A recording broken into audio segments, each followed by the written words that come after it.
There is a scenario where housing affordability will never get better in large cities. Hi, I'm Hashmat Khan. I'm professor of economics here at Carleton University, and today I'm going to answer your questions about the housing market.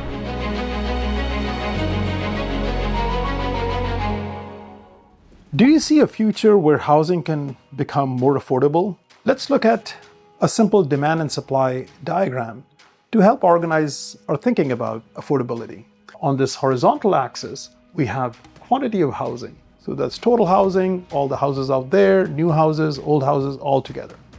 On the vertical axis, we have price of housing. And then the blue line here is the demand for housing. So when price is very high, we are somewhere here, we demand less housing. When price is very low, then the demand for housing will be high. Okay? The red line is the supply of housing. So when price is very low, there is less supply forthcoming.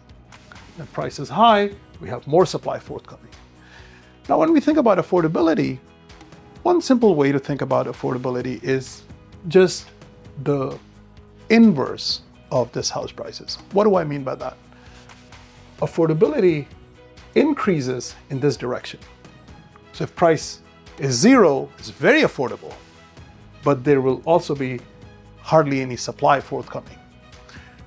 So when we talk about affordability, we're talking about this price being very high. And the intersection here of the demand and supply is telling us about the equilibrium price, where we're at now in the current market price of an average home, for example.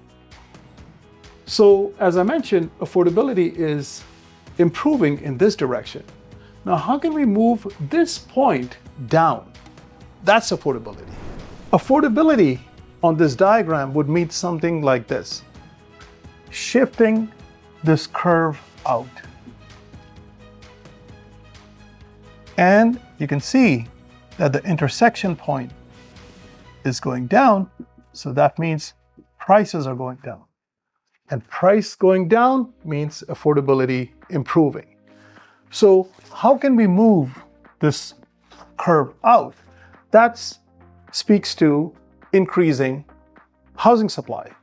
And the difficulty is that it's not easy to move this curve out as fast because of construction material availability, labor supply in the construction sector, zoning laws, approvals, permits, financing. All these things they take time. And so how quickly we go through this will determine the speed with which this curve can shift out. And shifting this curve out is one of the ways in which we can improve affordability.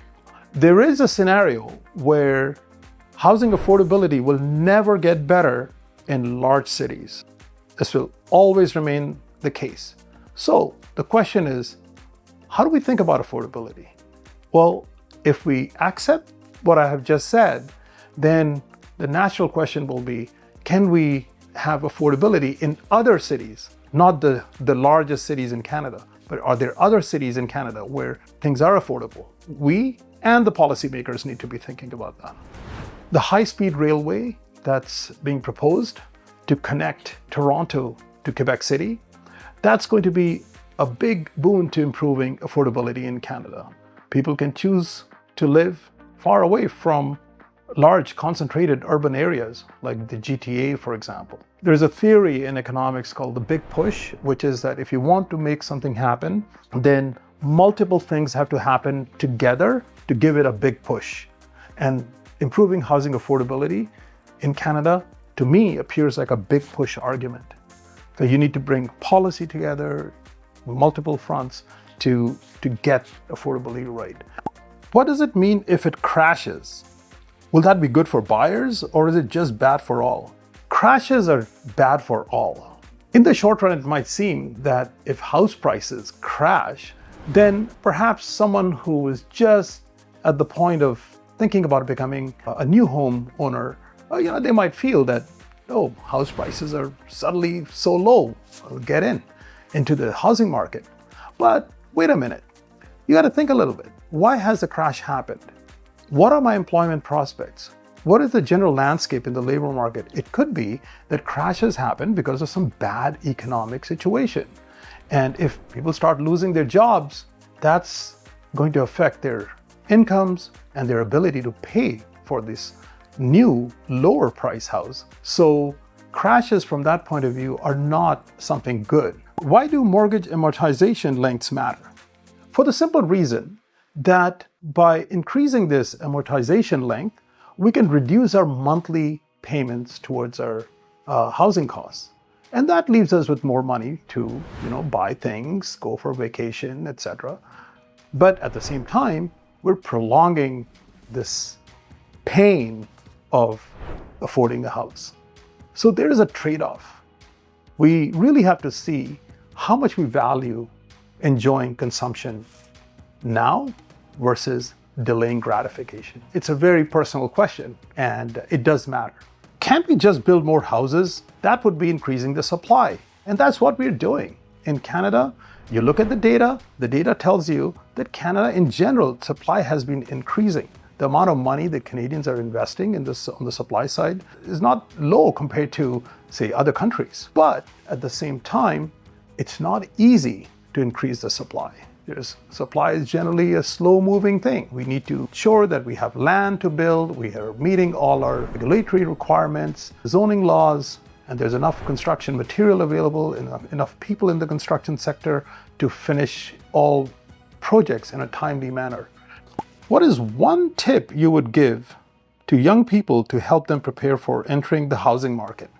The one tip that I would give to young people is to think carefully about your preferences, about which city you want to move to. If you want to move to large cities in Canada, which tend to generally have good paying, high paying jobs, but at the same time, they're less affordable.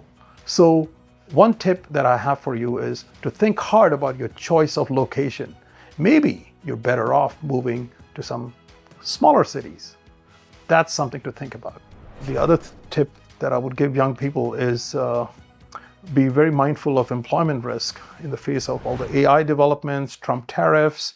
Don't lock yourself into a very unaffordable or the margins of affordability kind of mortgage. Then you're always stressed about paying. Right. And that's not a happy situation. Right. So I would say to think carefully about their decision, home buying decision, if they are looking to buy a new home. So for renting, it's different, right? It's the big decision is the home buying decision.